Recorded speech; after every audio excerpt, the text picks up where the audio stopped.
दशकं 58। ओम नमो भगवते वासुदेवाय। ओम श्री कृष्ण परमात्मने नमः। ओम त्वयि विहरणलोले बालजालैः प्रलम्ब प्रमदन सविलम्बे धेनवस्वैरचारा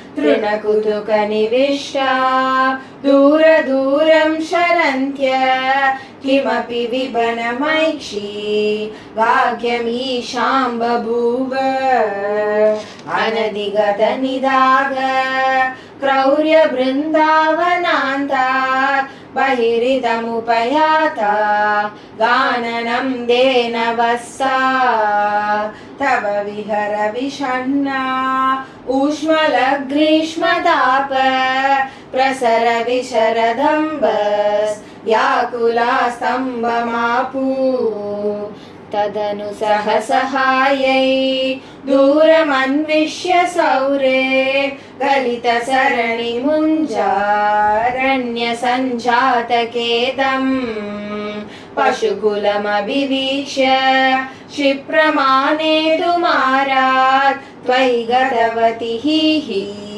सर्वतोऽग्निर्जृम्रे सकलहरिति दीप्ते घोरभाङ्कार भीमे शिखिनि विहतमार्गा अर्धदग्धा इवार्ता अहह भुवनबन्धो पाहि पाहीति सर्वे शरणमुपगतास्त्वां तापहर्तारमेकम् अलमलमतिभीत्या सर्वतो मीलयध्वं दृशमिति तव वाचा मीलिताक्षेषु तेषु क्वनु तव दहनोऽसौ कुत्र मुञ्जाटवीसा सबदिव वृतिरेते हन्त भाण्डीरदेशे जय जय तव माया केयमीशेति तेषां नुतिभिरुदितहासो बद्धनानाविलास पुनरपि विभिनान्ते प्राचरः पाटलादि प्रसवनिकरमात्र ग्राह्यकर्मानुभावे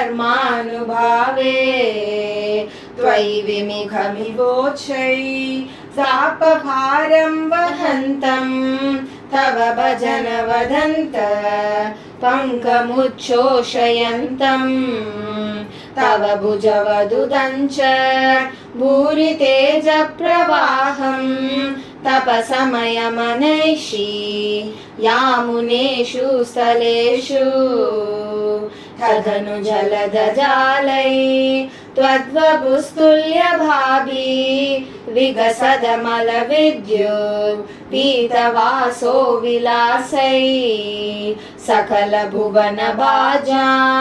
हर्षतां वर्षवेलां क्षितिधरगुहरेषु स्वैरवासी व्यनैषी गुहरतलनिविष्टं त्वां गरिष्ठं गिरीन्द्र शिखिकुलनभकेका काकुभिस्तोत्रकाली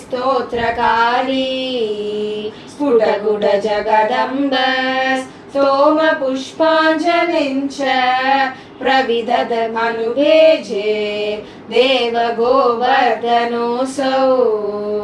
अध शरदमुपेतां तां भवद्भक्तचेतो विमलसलिलपूरां मानयन् काननेषु तृणममलवनान्ते चारु सञ्चारयन् गा भवनपुरपते त्वं देहि मे देह सौख्यम्।